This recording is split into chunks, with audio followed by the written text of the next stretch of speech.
What's up, everybody? John Arapoli here with My MMA News, and today's guest will be kicking off the main card at UFC 275. I am pleased today to be joined by Jack Della Maddalena. Jack, man, it's a pleasure to be talking to you here today. It's a great honor, too, for you to be starting off the main card on what's going to be a huge UFC event here. So thanks so much for being here, man. Really appreciate the time. And just how you feeling with this whole big honor of kicking off the main card here in just your second UFC outing? Yeah, thanks for having me, John. Yeah, no, it's super exciting. Something I've looked at. I've watched a lot of UFC fights, and it's always been a dream to get on the show. And now to be kicking off my first main card is something that I really look forward to, and I believe I'm going to do a good job and get the crowd revved up for a good show. Yeah, there's a lot of big fights too on that main card. We'll get into a lot of that here in just a couple of seconds. Before we get into any more fight specific things, I do actually want to begin with talking about some outside of the cage stuff, and that, of course, you just recently got married. I saw on your Instagram, so Yeah, congratulations. That's a big honor there. thanks. I saw the photos. It was a beautiful ceremony. Just talk about that day and what it was like. Yeah, it was a nice day. Just to have our closest friends, family around and celebrate. Yeah, our wedding. It was an awesome day. A lot of preparation, but yeah, my wife Michelle had a good day, and we had a good day. So it was very nice time. So it's actually funny. A few hours before we're recording this, I recorded an interview with Kyle Dawkins, who also just recently got married. So I'm going to ask him the same question that I asked you. I'm not married, but everybody always says whenever you take that step and you do get married, that life kind of changes and everything's a whole different ball game. Have you seen a change in your life since you've gotten married, or is everything still kind of the way how it's always been? Everything's still sort of the way it has been at the moment. No big changes, so I guess that's a good thing. But yeah, it's a big step. But I'm a lucky man, so was happy to take the step. Yeah, man. Well, congratulations once again there. Now let's get back into the fight game here. Obviously, we started off by talking about this extreme honor of starting off a main card for such a huge pay-per-view event. Now let's get into the specifics of preparing for this fight. Obviously, you are in training camp right now. You're getting ready in a few days. You'll be heading out to Singapore for the fights. Just how's your camp been going as you now start to kind of wrap some things up here? Yeah, no, it's been really good. We've got quite a lot of people at our gym fighting this weekend, so we've got a busy weekend ahead. But yeah, it's been a good camp. We've had a lot of as I said, we have about 10 guys fighting this weekend. So our gym's been buzzing and everyone's working hard, and camp's gone as good as ever. So I can't wait to get to Singapore and have a fight.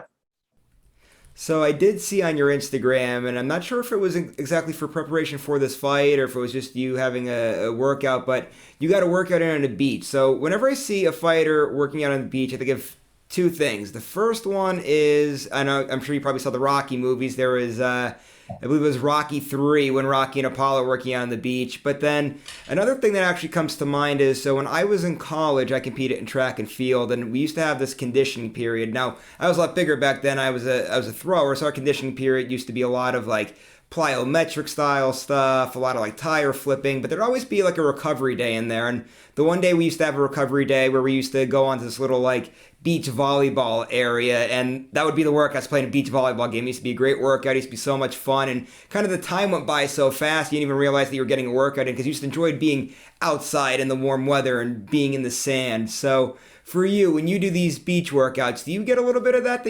Time kind of goes by quicker, and the workouts are maybe more fun because you get to be out in the nice weather, in the sand and everything?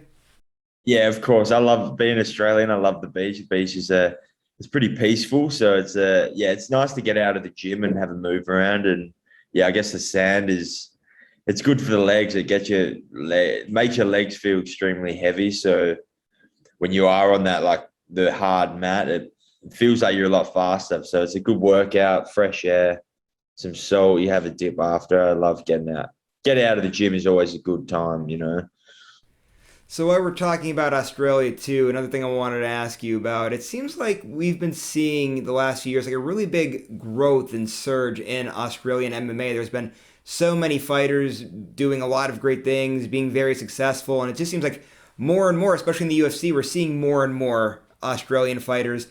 Obviously, you're right there in the country. Have you guys been seeing that as well? That there's been a big surge in the Australian MMA community? Yeah, definitely. The scene's definitely getting bigger.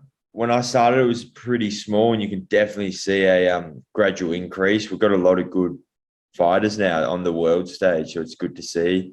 Australians, I think, have always had like a good, yeah, pretty competitive people, pretty athletic people, and they all also enjoy having a fight. So it works out well. And the sport is booming at the moment. I think Australians are jumping on board on that and working hard and getting to the top slowly.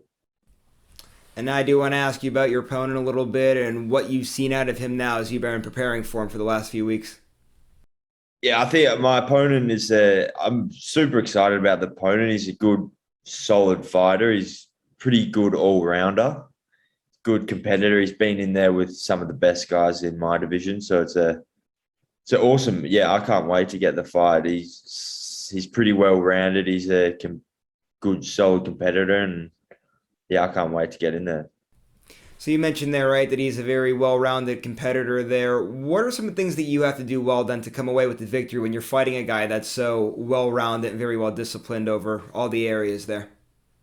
I think to get the win over Ramazan, you've just got to have a high work rate and probably just move a lot of movement. Try not to get stuck in his sort of like in front of him too much because he will probably try and get the takedown. He does throw big shots, so probably just high work rate and a lot of movement, and then stinging punches and stinging strikes will get the job done.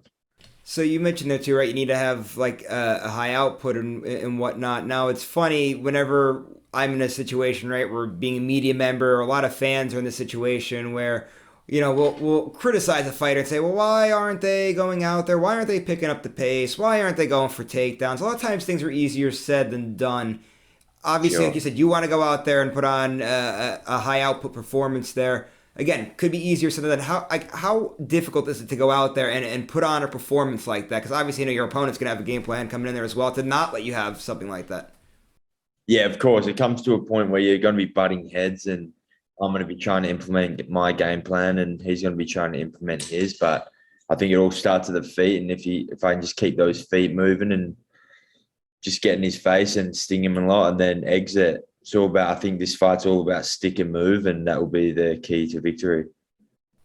All right, so I do want to ask you too about some other training stuff here. I did see on your Instagram as well. You've gotten a lot of work in with Alexander Volkanovski, of course. Great champion, representing Australia very well there. What's it been like to get work in with him and to kind of pick his brain because he's obviously has been extremely successful in the sport, and man, he's one hell of a champion for the UFC right now. Yeah, he came down to Perth and spent a couple of days at Scrappy MMA, and it was so cool to be able to just share the training room with such a legit world champion and someone who I probably think is maybe one of the best in the world at the moment, pound for pound.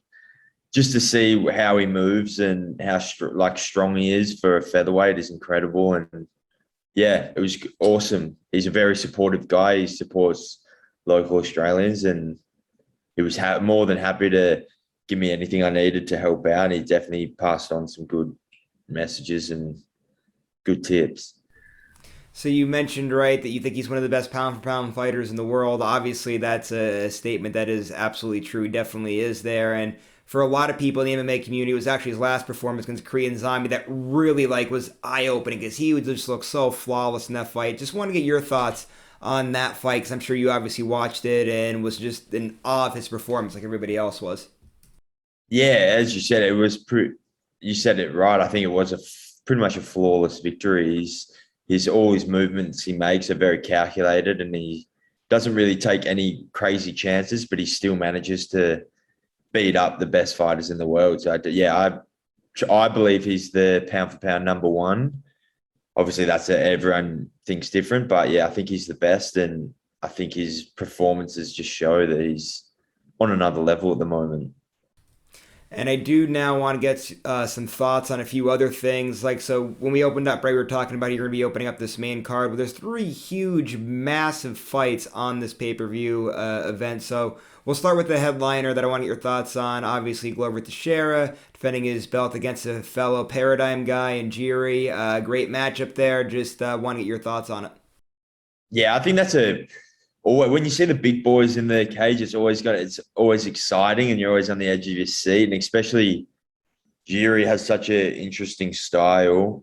I don't think we've really ever seen someone with his sort of style before, and Glover is just very good. He's very tight striker, got that incredible grappling. I think it's a good fight, and it's also got that bit of youth versus the older fighter. So I really think it's a tight fight. I think anyone can win, but I'm gonna lead to. I think youth will get it done, and I think Yuri will be the champion by the end of it.